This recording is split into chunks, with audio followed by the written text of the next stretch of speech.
The Sagamore, a private island resort on the pristine waters of New York's Lake George. Originally built in 1883, the Sagamore Resort through the years has been one of the world's premier year-round destinations.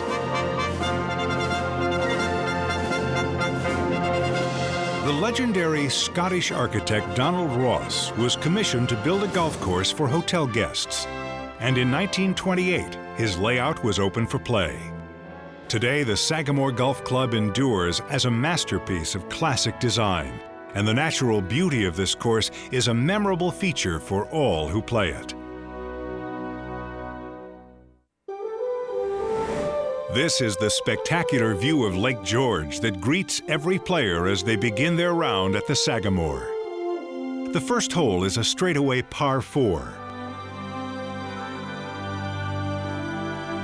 The tee shot is down the hill to a tight landing area, then back up to an elevated green for the deceptively long approach.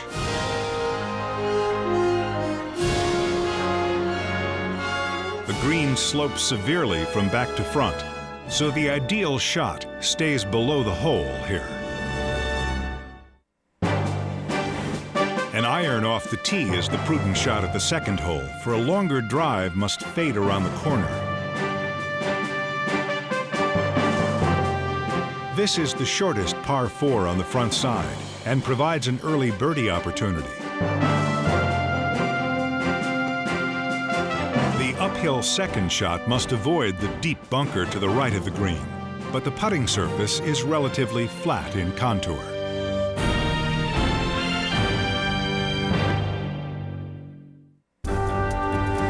The classic Donald Ross bunkering at the third hole gives the illusion of the green being much closer to the tee than it is. The golfer should use a half a club more here, as the green is uphill and into the prevailing wind. Getting up and down from those deep bunkers on the right is all but impossible.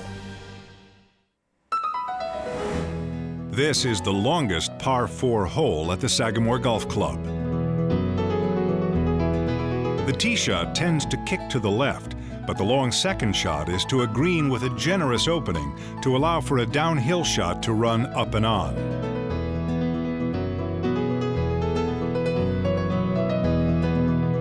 This is a classic Donald Ross green with a hogback that can either penalize a shot to the wrong side or feed a well-struck shot into a back hole location. This short par 4 requires a layup off the tee that carries over the cross bunkers but stays short of the water.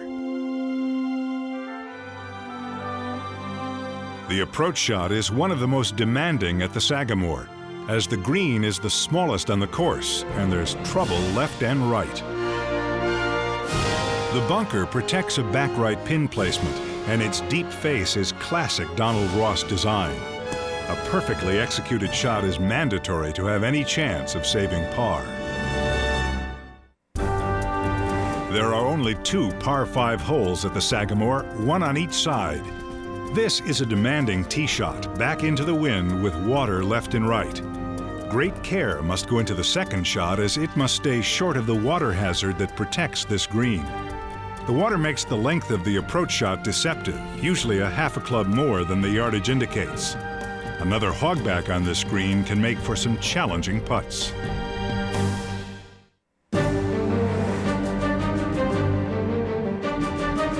The 7th is a quintessential Donald Ross mountain course hole, a dogleg left with the fairway falling away to the right. The demanding second shot back up the hill is to a green protected by a right side bunker. A 4 here is a great score. This is what a golfer sees when standing in the 7th fairway. A long uphill second shot from a side hill lie makes this the #1 handicap hole. The par 3/8 requires an uphill tee shot that avoids the severe bunkering left and right. This classic old-school design allows for a shot to land short and run up onto the green. This course is built on a mountain ridge, and most putts tend to break towards Lake George. This green is very undulating and requires a precise read and a solid stroke. The front side concludes with this uphill par 4. It's a straightaway hole that offers players a good chance at birdie. The approach shot kicks to the left when it lands on this green, so the wise player will play to the right of the pin. This is one of the Sagamore's best holes. It requires a precise tee shot down the left side of the fairway because tee balls tend to kick to the right when they land. The second shot plays deceptively short as it's downhill and downwind. Any shot that finishes over the green finds severe trouble. This is the view from the fairway of this green that sits in a beautiful mountain hollow.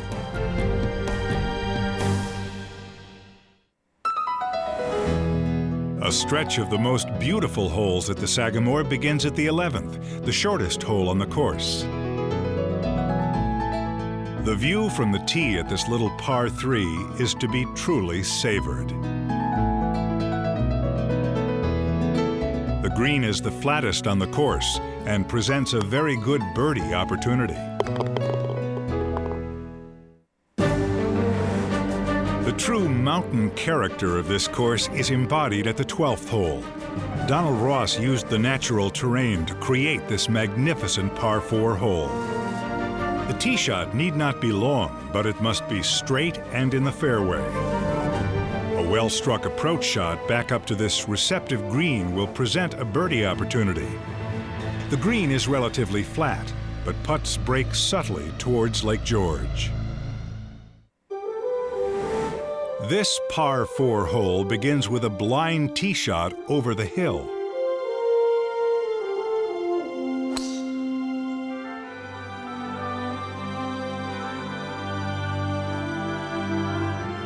It's a magnificently scenic hole that requires not a single bunker.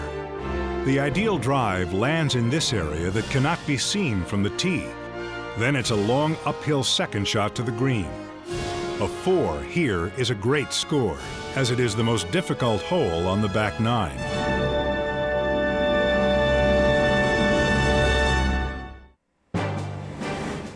Players are advised to take a half a club less on the tee shot at the downhill 14th, as a shot over the green leaves a very difficult chip. Donald Ross designed this hole with severe bunkering left and right, but with an opening in the front to allow for a short shot to bounce up onto the green. The ideal tee shot finishes below the hole, leaving an uphill putt on this highly contoured green. The 15th is a dramatic hole, a dogleg to the left. The desired tee shot moves from right to left and catches a downslope that kicks the ball forward. The second shot plays into the prevailing wind and to a green with a deep bunker protecting the left side. This is a daunting bunker to be avoided at all costs, but the hogback on the green can help sweep a ball in towards a back left pin placement.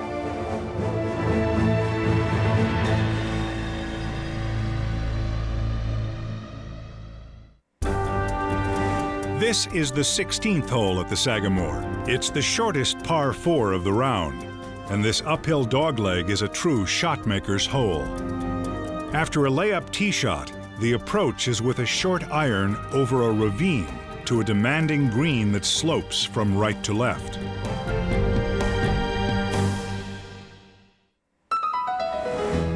This is the other par 5 at the Sagamore. It's very reachable in 2 shots, but they need to be precise. The tee shot landing area is crested and the balls tend to kick in either direction into the rough. The second shot usually plays into the wind, but Donald Ross has provided ample room for a ball to run up onto the green.